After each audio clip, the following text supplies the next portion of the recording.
Hey, Vigilers! Hope you are doing well. Yay!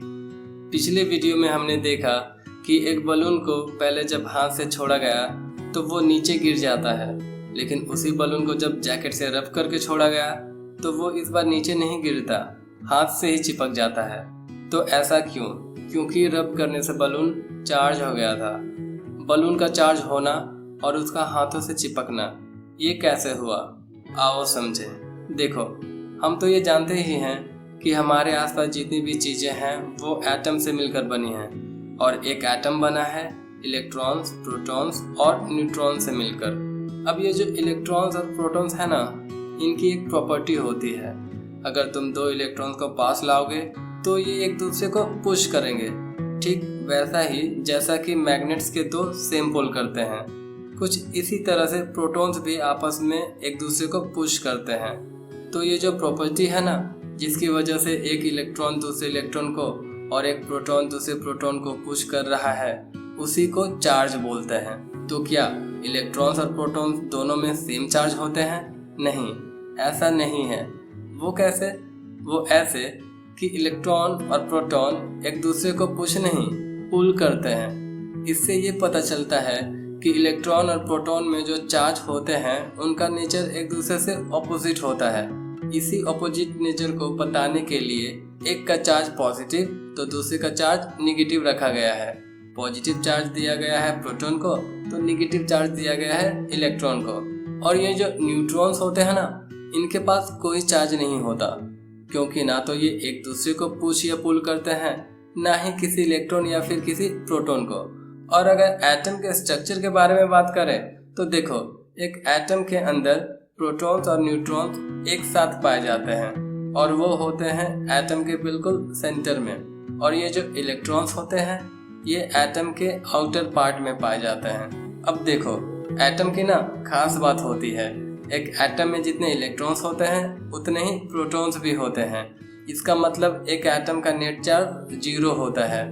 आप इसे electrically neutral भी कह सकते हैं, क्योंकि एटम्स नेचुरली न्यूट्रल होते हैं, इसलिए इनसे बनने वाली जितनी भी चीज़ें हैं वो भी नेचुरली न्यूट्रल ही होती है। लेकिन इन मटेरियल्स को चार्ज किया जा सकता है। अगर हम किसी ऑब्जेक्ट से कुछ इलेक्ट्रॉन्स निकाल दें तो वो पॉजिटिवली चार्ज हो जाएगा, क्योंकि शुरुआत में इसके पास जितने इलेक्ट्रॉन्स थे उतने ही प्रोटॉन्स भी थे। लेकिन कुछ इलेक्ट्रॉन्स के चले जाने से इसमें इलेक्ट्रॉन्स का जो नंबर है वो कम हो गया, जिसकी वजह से इसका चार्ज पॉजिटिव हो जाएगा। और अगर इसे इलेक्ट्रॉन दे दिया जाए तो ये निगेटिवली चार्ज हो जाएगा, क्योंकि इसमें इलेक्ट्रॉन्स का जो नंबर है वो बढ़ जाएगा। जिस तरह से चार्जेस फोर्स लगाते हैं एक दूसरे पर, उसी तरह से चार्ज्ड ऑब्जेक्ट भी एक दूसरे पर फोर्स लगाते हैं। लेकिन एक बात बताओ, एक चार्ज्ड ऑब्जेक्ट और एक अनचार्ज्ड ऑब्जेक्ट के बीच में कोई फोर्स लगेगा या नहीं? वीडियो को पॉज करो और अपना आंसर कमेंट बॉक्स में पोस्ट कर दो।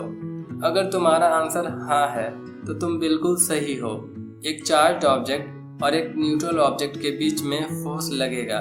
चलो समझाता हूँ कैसे। मान लो हम ये जो ऑब्जेक्ट ले रहे हैं वो नेगेटिवली चार्ज्ड है। अब एक दूसरा ऑब्जेक्ट लेते हैं जो कि न्यूट्रल है।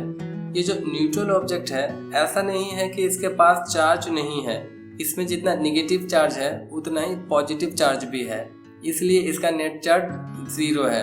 अब जब एक नेगेटिवली चार्ज ऑब्जेक्ट को इस न्यूट्रल ऑब्जेक्ट के पास लाया जाएगा तो इसका जो नेगेटिव चार्ज है वो न्यूट्रल ऑब्जेक्ट के पॉजिटिव चार्ज को पुल करेगा और नेगेटिव चार्ज को पुश करेगा, जिसकी वजह से ये एक दूसरे को अट्रैक्ट करेंगे।